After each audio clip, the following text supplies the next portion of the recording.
नेपाल में उबाल, सड़कों पर उतरे युवा। सोशल मीडिया बैन हटा, लेकिन प्रदर्शन जारी। नेताओं के घर में तोड़फोड़, कई शहरों में कर्फ्यू। नेपाल में हालात हुए बेकाबू। नमस्कार, आप देख रहे हैं सत्य हिंदी और मैं हूं आपके साथ कृति सिंह। सोशल मीडिया से बैन हटने के बावजूद नेपाल के युवाओं का गुस्सा थमा नहीं है और उनके आंदोलन ने अब सरकार के खिलाफ बेहद उग्र रूप ले लिया है। आंदोलन कर कई जगह नेताओं के घरों पर हमले कर तोड़फोड़ की गई। आंदोलनकारी युवा प्रधानमंत्री ओली की बर्खास्तगी की मांग कर रहे हैं। इस बीच युवाओं के गुस्से को देखते हुए अब तक नेपाल के 2 मंत्रियों का इस्तीफा हो चुका है। इस आंदोलन में अब तक 19 लोगों की मौत हो गई है और 100 से ज्यादा लोग घायल हैं। यह आंदोलन सोशल मीडिया पर लगाए गए बैन के कारण भड़का था और तेजी से देश के सभी हिस्सों में फैल गया। पीएम ओली का कहना है कि हम सोशल मीडिया के खिलाफ नहीं हैं, लेकिन जो लोग नेपाल में कारोबार कर रहे हैं, पैसा कमा रहे हैं और फिर भी यहाँ के कानून का पालन नहीं कर रहे, वो हमें स्वीकार नहीं है। लेकिन अब जब हमने सोशल मीडिया से बैन हटा लिया है तो प्रदर्शन जारी रखने की क्या जरूरत है। ओली ने जेनजी के प्रदर्शनों पर प्रतिक्रिया देते हुए कहा कि इस पीढ़ी की सोच में स्पष्टता की कमी की वजह से नेपाल का ये हाल हो गया है। ओली ने कहा कि सरकार मृतकों के परिवारों को मदद देगी और घायलों का मुफ्त इलाज कराएगी।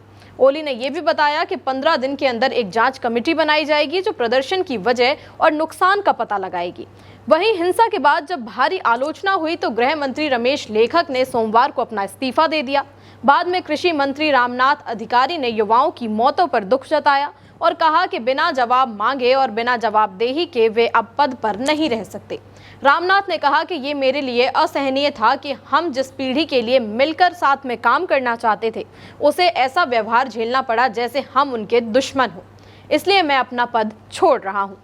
रामनाथ ने आगे कहा कि मैं इसे देश और जनता के प्रति नैतिक जिम्मेदारी मानते हुए इस्तीफा सौंप रहा हूं, ताकि इस घटना के लिए माफी मांग सकूं और अपनी आधिकारिक जिम्मेदारी स्वीकार कर सकूं। जल आपूर्ति मंत्री प्रदीप यादव ने आज मंगलवार को अपने मंत्री पद से इस्तीफा दे दिया। मंत्री यादव ने कहा कि सोमवार को जेनजी प्रदर्शन के दौरान 19 लोगों की मौत होने की घटना के बाद वो सरकार में रहकर सेवा देने के लिए खुद को योग्य नहीं मानते। पीएम के इस्तीफे की मांग पर नेपाल के संचार मंत्री गुरुंग ने साफ कहा कि प्रधानमंत्री ओली इस्तीफा नहीं देंगे।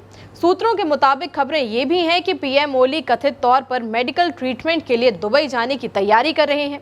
राजनीतिक उठापटक और कई मंत्रियों के इस्तीफे के बीच ओली ने अपने प्रस्तावित रवाना होने से पहले कार्यवाहक जिम्मेदारियां अपने उप प्रधानमंत्री को सौंप दी हैं। लेकिन इससे पहले ओली ने देश भर में बढ़ते प्रदर्शनों के बीच आज शाम 6 बजे सभी दलों की बैठक बुलाई है।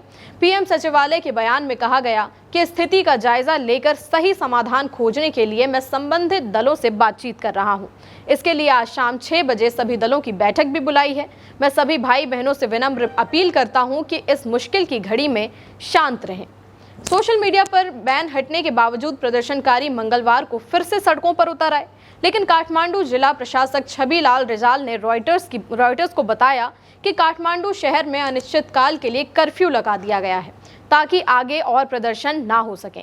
उन्होंने नोटिस में कहा कि कर्फ्यू के दौरान किसी भी तरह के प्रदर्शन, भीड़, मीटिंग या लोगों को इकट्ठा होने की अनुमति नहीं होगी।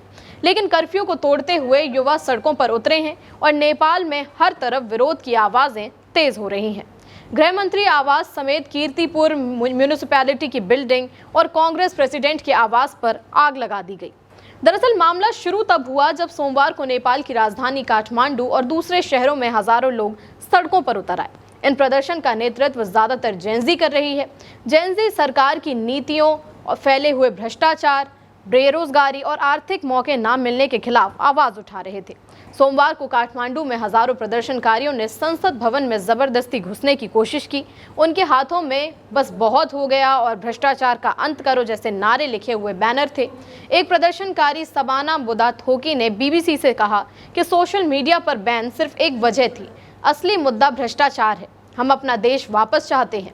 ये प्रदर्शन सिर्फ काठमांडू तक सीमित नहीं रहे, बल्कि नेपाल के कई दूसरे शहरों में भी असर दिखा। शुरुआत में ये प्रदर्शन शांतिपूर्ण थे, लेकिन कुछ ही देर में ये हिंसक हो गए। प्रदर्शनकारियों ने संसद भवन पर हमला करने की कोशिश की तो पुलिस ने वाटर कैनन, लाठियां, रबर की गोलियां और आंसू गैस का इस्तेमाल किया। कुछ जगहों पर पुलिस ने भीड़ पर गोली भी चला दी। इस हिंसा में 19 लोगों की मौत हो गई और 100 से ज्यादा लोग घायल हो गए। अब जब सरकार ने सोशल मीडिया से बैन हटा लिया है तो सरकार चाहती है कि ये प्रदर्शन रुक जाए, लेकिन जेन ज़ी रुकने के लिए तैयार नहीं है। इसे देख ये लगता है कि अब प्रदर्शनकारियों का मुद्दा सोशल मीडिया बैन नहीं बल्कि सरकार के खिलाफ बढ़ती नाराजगी ही है। आपकी जो भी राय हो इस मामले में हमें कमेंट करके बताइएगा। वीडियो अगर पसंद आया तो लाइक और शेयर करें और चैनल को सब्सक्राइब करना ना भूलें। फिलहाल के लिए इतना ही। नमस्कार।